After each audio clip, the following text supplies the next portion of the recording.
From Studio 1A in Tampa, Florida, comes a talk show that really feels your pain and tells you like it is.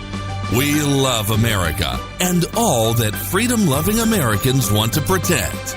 Live from coast to coast and on your radio, it's For the People with Keith Allen. We'll help you survive this thing called life. We're for the people. Whatever your source of stress or strife, for the people is there. Hello, Mr. and Mrs. America. I am Keith Allen, and proudly welcoming you into this Wednesday's edition of For the People on November the 29th, 2017. So glad that you taken the time to listen and get informed. And if you like a daily infusion of common sense, well, lean in a little bit because that's exactly what you'll get. And if that sounds refreshing, well, this is the show for you. North Korea. You've probably heard that they've launched yet another missile, but this wasn't just any other missile. This was an ICBM, and we've been talking about these dangerous ICBM missiles, the Intercontinental Ballistic Missile. That's what it stands for. And basically, you can go into outer space, and the Earth spins, and then you can come back down. Now, that's not what it did. It did not re-enter. It's believed that there was an empty shell because the rocket really did travel rather far this time and further than any of the ICBM, any rocket that the UN regime has launched thus far.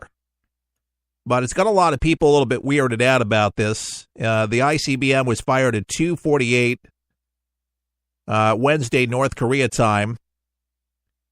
The regime's Korean Central News Agency said in a statement hours after the launch that it reached a height of 2,796 miles and traveled some 596 miles, demonstrating the potential to reach a range of 8,100 miles. David Wright, a U.S. physicist who study and has studied North Korea's missile and nuclear program, said that this would put any part of the U.S. comfortably within the reach of a North Korean missile strike. Greg Palcott, he's a Fox News contributor. Greg, why don't you update us on what's going on with the missile and what's going on over there? We can report that North Korea taking another dangerous step forward, launching its longest range ever intercontinental ballistic missile.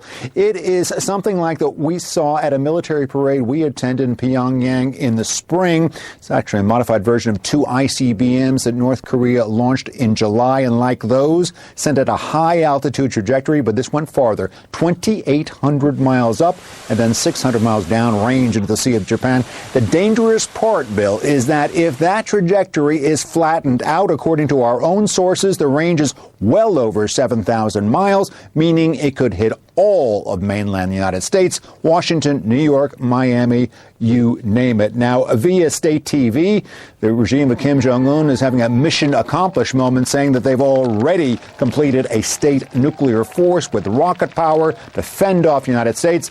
Our own sources, however, do say they have a ways to go. Back to you. How much more do they have to go?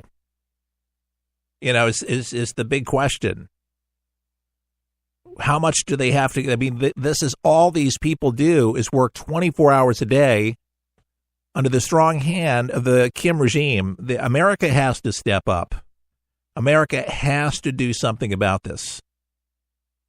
There is no sitting around any longer. Kim basically declared North Korea with pride that he's finally realized the great historic cause of completing the state nuclear force, the cause of building a rocket power, according to KCNA. This can cost a lot of lives, ladies and gentlemen. This is extremely serious. I have said we need to start shooting these missiles down to show them that we can, because we can. We can shoot a lot of people out. We can't. We can. and it can go down towards the phase where it's the slowest before it actually gets into outer space. It can be shot down, and it can be pinpointed accuracy, and it might rain down on them. Yep. If it's shot down, it might rain down all over North Korea, but it needs to happen. Some people have suggested that we need to shoot out where these silos on where it is to show them that satellite we know. But they cannot, we can't, the world can't afford. I mean, they can reach Washington, D.C., ladies and gentlemen. They can reach any town, any city, any place in the continental U.S. And it should freak out anybody that's listening to the broadcast. James Mattis yesterday at the White House. It went higher, frankly, than any previous shot they've taken. It's a research and development effort on their part to continue building ballistic missiles that could threaten everywhere in the world, basically. Well, there you go. It was interesting to kind of watch that exchange with James Mattis and the President of the United States. I don't know if he knew that he was going to actually come and ask him a question, but, you know, Trump has basically alluded that we're going to handle it. You know, what does that mean? We're going to handle it. In other words, Russia's not going to handle it. China's not going to handle it. South Korea's not going to handle it. America's going to handle it. Now, following North Korea's launch of an intercontinental ballistic missile, Senator Lindsey Graham has been warning Pyongyang directly, and this happened today, said to them that this was headed towards a war with the United States if things don't change. Speaking on CNN's Situation Room, Lindsey Graham said that President Donald Trump has promised we'll take care of it. Not the United Nations, not China, will take care of it. Lindsey Graham goes on, he says, and my hope is that North Korea will realize that he is serious about this. The president is not going to allow North Korea to have a nuclear weapon in their hands that can hit America with an ICBM that can make it to the United States. Graham emphasized that if we have to go to war to stop it, we will. If there's a war with North Korea, it will be because North Korea brought it on itself, and we're headed towards a war if things don't change. When pointed out that a war could result in hundreds of thousands of casualties or possibly more, the senator stressed that he preferred a diplomatic solution. But the United States cannot allow North Korea the ability to hit the mainland. He says, I don't want a war. He doesn't want a war, referring to Trump, but we're not going to let this crazy man in North Korea have the capability to hit the homeland.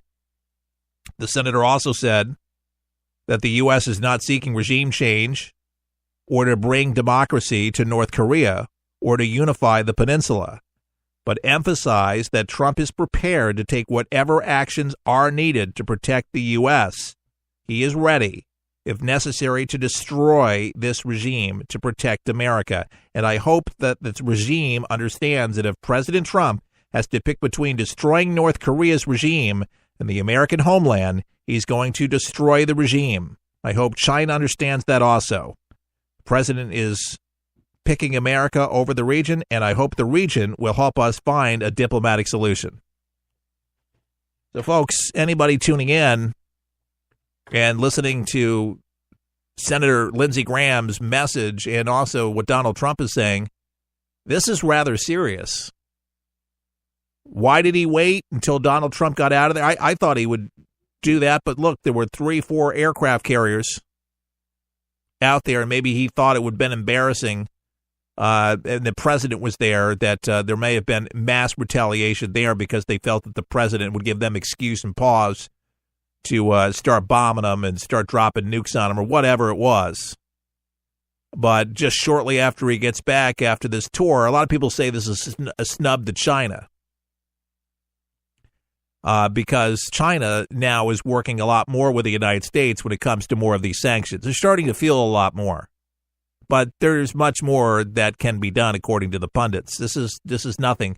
And I would be certain, because of this provocative behavior, and now with what this ICBM means now, with proving really to the world unequivocally that he has the technology to get so far into outer space and be able to target any place on the Earth, basically, that this guy is he's doing what he said he's going to do.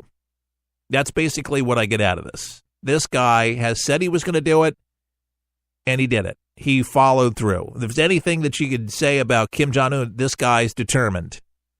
But what is he determined to do? He's determined to get himself a nuke, and not just a lot of nukes, but become a supreme superpower.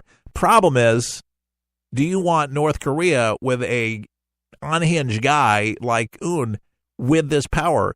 He said he's going to destroy us. If this was just mere protection, and this was a great state that was chumming along, and, man, they were treating their allies great and treating their people reasonable, there's no reasonable going on over there other than his peeps that are getting treated well. But, a lot of people, that are looking into the Kim regime say, this is just mere protection for them because they feel threatened, and they've been feeling threatened because South Korea being there and the demilitarized zone and all of this stuff. They do nothing.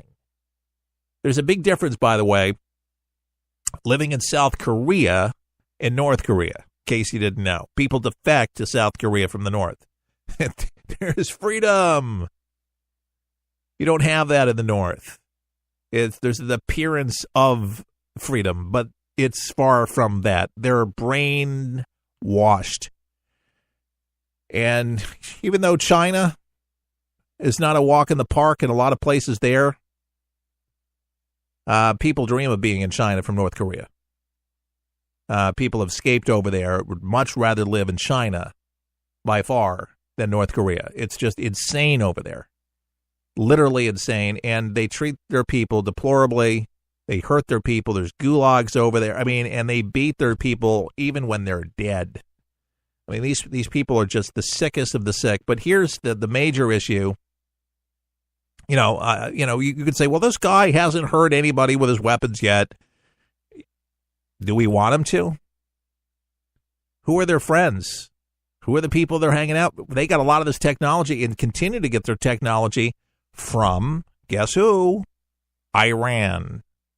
These are the people that think likewise. They have commonalities, common goals. They treat their people just as heinous, usually. And they have a lot in common this way.